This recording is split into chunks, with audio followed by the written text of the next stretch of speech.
Hey hello welcome and வணக்கம். இன்னைக்கு நாம கத்திரிக்காய் வறுவல் தான் செய்ய போறோம்.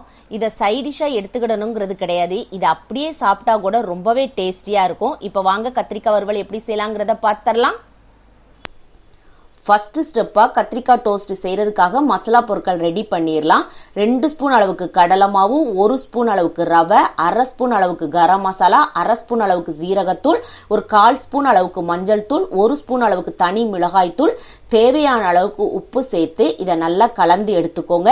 இந்த டோஸ்ட் செய்கிறதுக்காக இந்த மசாலாவில் நம்ம தண்ணி எதுவுமே சேர்க்க போகிறது கிடையாது. இதை நல்லா கலந்ததுக்கு அப்புறமா கத்திரிக்காய்களை நல்லா கழுவிட்டு இதை மாதிரி கட் பண்ணி எடுத்துக்கோங்க.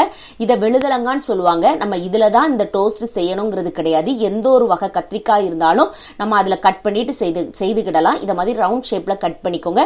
ரொம்ப மெல்லிசாவும் வேண்டாம், ரொம்ப தடிமனாகவும் வேண்டாம். இதை மாதிரி கட் பண்ணிக்கோங்க. கட் பண்ண உடனே நம்ம மசாலா இதை ராவ ஆரம்பிச்சிடும். அப்படி இல்லைன்னா கத்திரிக்காய் கொஞ்சம் கருத்தது மாதிரி ஆயிரும். நீங்க மசாலாவை இதை மாதிரி 2 சைடு அந்த கத்திரிக்காய்களில் டிப் பண்ணி எடுத்துக்கோங்க. நீங்க நினைக்கலாம் தண்ணி இல்லாம போட்டா அந்த கத்திரிக்காய்களை அந்த மசாலா ஒட்டுமான்னு நினைக்கலாம். ஆனா கண்டிப்பா ஒட்டும். நீங்க இதை மாதிரி மசாலாவை நல்லா ரெடி பண்ணிட்டு ஒரு 2-3 நிமிஷம் விட்டீங்க அப்படின்னா அந்த கத்திரிக்காயில இருந்து வர்ற அந்த ஈரத்தன்மையிலேயே அந்த மசாலா எல்லாம் நம்மளுக்கு நல்லா கோட்டாகி வந்துடும். இப்போ அடுத்ததாக ஒரு பேனை ஹீட் பண்ணி அதில் தேவையான அளவுக்கு எண்ணெய் சேர்த்துக்கோங்க. எண்ணெய் அதிகமாக வேண்டாம், எண்ணெய் கம்மியாக சேர்த்து நீங்கள் இதை டோஸ்ட் பண்ணி எடுத்துக்கோங்க. எண்ணெய் அதிகமாக சேர்த்திங்கன்னா இந்த கத்திரிக்காய்களில் எண்ணெய் குடித்தது மாதிரி ஆயிரும். இதை குக் பண்ணுறதுக்கு ரொம்ப டைம்லாம் எடுக்காது, சீக்கிரமாகவே குக் ஆயிரும். இதை மாதிரி திருப்பி போட்டுக்கோங்க. நீங்கள் கொஞ்சமாக எண்ணெய் ஊற்றி மீடியம் ஃப்ளேமில் வச்சு குக் பண்ணும் போச்சில் நம்ம ரவை சேர்த்துருக்கிறதுனால இது நல்லா மொறுமொறுப்பாக ரொம்பவே டேஸ்டியாக இருக்கும்.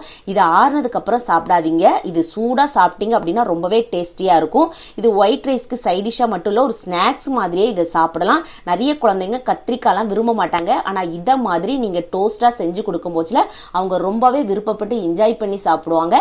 கண்டிப்பா உங்க வீட்டுல கத்திரிக்காய் டோஸ்ட் இத மாதிரியே செஞ்சு பாருங்க. செஞ்சு பார்த்து உங்களுக்கு பிடிச்சிருந்துச்சு அப்படின்னா லைக் பண்ணுங்க, ஷேர் பண்ணுங்க, சப்ஸ்கிரைப் பண்ண கேண்டி ஸ்டோர் தமிழுக்கு மறக்காதீங்க.